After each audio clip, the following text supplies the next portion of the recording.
Phone call తో మీ బంగారాన్ని విడిపించి ప్రెజెంట్ మార్కెట్ రేట్ కే కొని బ్యాలెన్స్ అమౌంట్ ని క్యాష్ గా లేకపోతే సమానమైన బంగారాన్ని మీకిస్తుంది అక్షయ గోల్డ్ హబ్. ఫిబ్రవరి 1న ప్రవేశపెట్టనున్న కేంద్ర బడ్జెట్పై సర్వత్రా ఆసక్తి నెలకొన్న వేళ రక్షణ రంగ కేటాయింపులపై కీలక అంచనాలు వ్యక్తమవుతున్నాయి.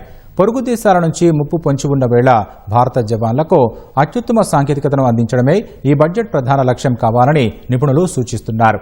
ఆపరేషన్ సింధూర్ నేర్పిన పాఠాలు, గ్లోబల్ ఏఐ పోటీని దృష్టిలో పెట్టుకుని ఈసారి రక్షణ బడ్జెట్ కేటాయింపులు ఉండాలని చెబుతున్నారు. భారత రక్షణ వ్యవస్థను అత్యాధునికంగా మార్చేందుకు ఈ ఏడాది బడ్జెట్ కీలక మలుపు కానుంది.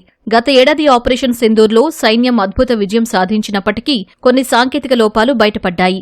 ఈ లోటుపాట్లను భర్తీ చేయడమే లక్ష్యంగా ఈసారి కేటాయింపులు ఉండనున్నట్టు తెలుస్తోంది. ఆపరేషన్ సింధూర్ సమయంలో missile technology, information technology, air support రంగాల్లో ఎదురైన సవాళ్లను ప్రభుత్వం సీరియస్ గా తీసుకోవాలని రక్షణ రంగ నిపుణులు అభిప్రాయం వ్యక్తం చేస్తున్నారు. భవిష్యత్ యుద్ధాలు భౌతిక పోరాటాలకే పరిమితం కావని, ఆర్టిఫిషియల్ ఇంటెలిజెన్స్, డ్రోన్లు, మెషిన్ లెర్నింగ్ వంటివి యుద్ధ గమనాన్ని మారుస్తాయని అంచనా వేస్తున్నారు. Counter drone systems, long range missiles, electronic warfare systems ను బలోపేతం చేయాల్సిన అవసరం ఉందని చెబుతున్నారు. స్వదేశీ తయారీని ప్రోత్సహించేందుకు పరిశోధన, అభివృద్ధికి భారీగా నిధులు కేటాయించాలంటున్నారు.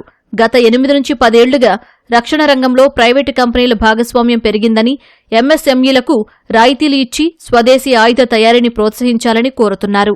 త్రివిధ దళాల మధ్య సమన్వయం పెంచేందుకు థియేటర్ కమాండ్ వ్యవస్థను వేగవంతం చేయాల్సి ఉంది. 2025-26 కేంద్ర బడ్జెట్లో రక్షణ శాఖకు 6,81,210 కోట్లను కేటాయించారు.